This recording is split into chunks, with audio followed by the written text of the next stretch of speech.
பாகிஸ்தானுக்கு F-16 ரக போர் விமானங்களை விற்பனை செய்யும் அமெரிக்காவின் முடிவிற்கு இந்தியா கடும் எதிர்ப்பு தெரிவித்துள்ளது.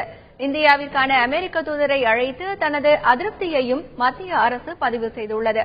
இதுகுறித்து எமது டெல்லி செய்தியாளர் சலீம் தரும் கூடுதல் தகவல்களை கேட்கலாம். சலீம், சொல்லுங்க, பாகிஸ்தானுக்கு போர் விமானங்கள் வழங்க இந்தியா எதிர்ப்பு தெரிவிக்க காரணம் என்ன? அமெரிக்கா என்ன சொல்றாங்க அப்படின்னா, பாகிஸ்தானை தன்னுடைய நண்பன் என அழைக்கிறார்கள். 8 போர் விமானங்கள் பாகிஸ்தானுக்கு விற்க போறோம். எவ்வளவு ரூபாய்க்கு விற்க போறோம்? 4500 கோடி ரூபாயை பெற்றுக்கொண்டு 8 போர் விமானங்களை பாகிஸ்தானுக்கு கொடுக்க போறோம் அப்படின்னு சொல்லிட்டு ஒபாமா முடிவெடுத்திருக்கார். ஒபாமா தன்னிச்சையாக முடிவெடுத்து செயல்படுத்த முடியாது. ஒபாமா அமெரிக்க நாடாளுமன்றத்திற்கு இந்த தகவலை தெரிவித்திருக்கார். இன்னும் அமெரிக்க நாடாளுமன்றத்துக்கு 1 மாசம் டைம் இருக்கு. ஒபாமாவின் முடிவுக்கு ஒப்புதல் தரலாம், ஒப்புதல் தராமலும் விட்டுவிடலாம். ஆனா ஒப்புதல் நிச்சயமா கிடைச்சணும் அப்படின்னு சொல்லிட்டு நமக்கு தகவல்கள் எல்லாம் தெரிவிக்கின்றன.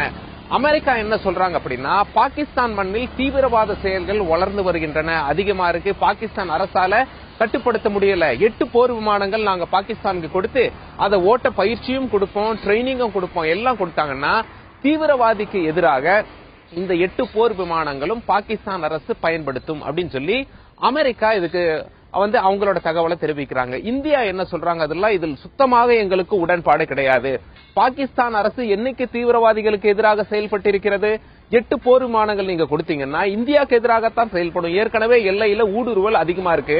நீங்க பாகிஸ்தானுக்கு போர் விமானங்கள் கொடுத்து உதவி பண்ணா பாகிஸ்தான் இன்னும் நம்பிக்கையோடு இந்தியாவோட சண்டைக்கு தான் வரும். ஏற்கனவே எல்லை பகுதியில் அத்துமீறல்கள் இருக்கின்றன. தீவிரவாதிகளை ஏவுவது யார்? பாகிஸ்தான் அரசு தானே. இத்தனை நாள் பாகிஸ்தான் அரசு நினைத்திருந்தால் தீவிரவாதிகளை கட்டுக்குள் வைத்திருக்கலாம். ஆனால் பாகிஸ்தான் அப்படி செய்யவில்லை. ஒசாமா பின் லாடனுக்கே ஆதரவு கொடுத்து வச்சிருந்தாங்க. நீங்க பாகிஸ்தானுக்கே சொல்லாம தான் ஒசாமா பின் லாடனை பாகிஸ்தான்லயே போய் கொலை பண்ணீங்க. அப்படி இருக்கும்போது பாகிஸ்தான் அரசிற்கு எப்படி நீங்கள் போர் விமானம் கொடுத்து உதவலாம்? நிச்சயமாக பாகிஸ்தான் இந்தியாவுக்கு எதிராகத்தான் இதை பயன்படுத்தும். இதை நாங்கள் வன்மையாக கண்டிக்கிறோம். இதில் எங்களுக்கு உடன்பாடே கிடையாது என தெளிவாக இந்தியாவிற்கான அமெரிக்க தூதரை அழைத்து இந்தியா தன்னுடைய அதிருப்தியை பதிவு செய்திருக்கிறது அப்படின்னு சொல்லிட்டு நமக்கு எக்ஸ்டர்னல் மினிஸ்ட்ரி, அதாவது வெளி விவகாரத்துறை அமைச்சர்கள் இருந்து அந்த வட்டாரங்கள்ல இருந்து நமக்கு தகவல் சொல்லியிருக்காங்க.